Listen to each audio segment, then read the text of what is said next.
Yes. I think there is I see it from the board level around, so is this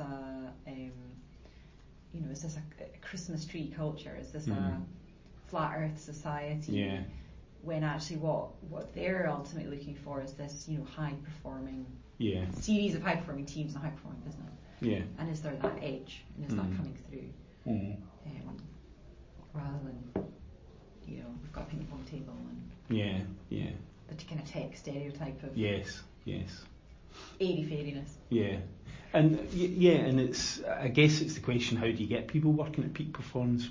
There's a number of things that help that, and one of them, I think, in the human side, one of them is about connection. The fact that if you connect with people daily, it has much bigger impact in high performance than a 6-month or 12-month performance review meeting. So it's I'm about totally with you on that.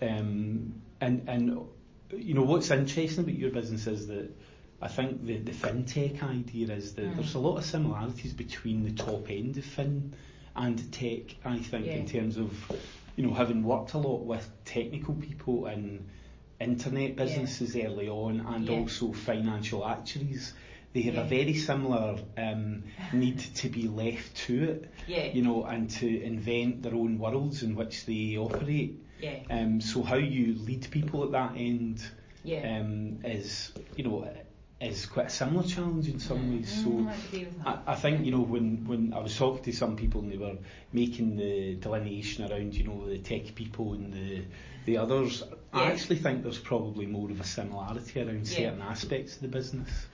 And then you have the fact that when you mention humans, I think humans, as well as being as well as being connecting and warmth and all that kind of good stuff that you get when people are working together and they're happy working together, there's also a lot of things that human beings do that make it quite complex at times, to kind of keep their distance and things like that. So I think I think it is quite a challenging thing not to have processes in place like performance management and things like that. But I do think if what you're after is peak performance, it doesn't happen because of those conventional processes. It happens because of that connection that you're talking about.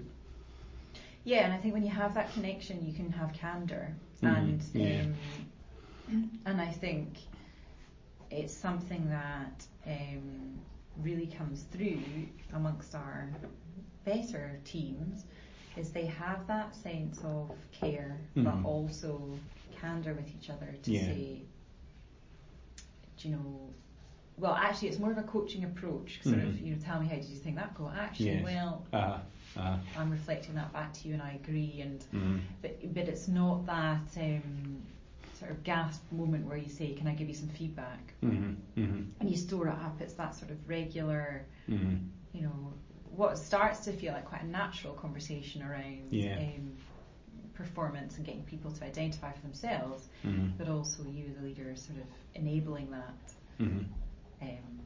But having that clarity around where are we going, how can you best contribute to that, and how did you go delivering against that, and what can we learn, and that being a continuous thing rather than, oh gosh, now I've got to sit down and reflect on the last 6 months, and and inevitably your biases come in there as well. Yeah, it was interesting. A lot of people mentioned learning, that kind of growth mindset thing about everything having a learning opportunity within it. And whilst, I know a lot of people get that logically and rationally, but it's that thing about how do you start using that. And I know there was a couple of people mentioned this idea of coaching culture or coaching conversations, and I think that helps people to get into that way of looking at things, really. And it's back to that kind of creating the space for people. It's not just saying, well, here's what I think you did well, here's what you now need to do, that very directive.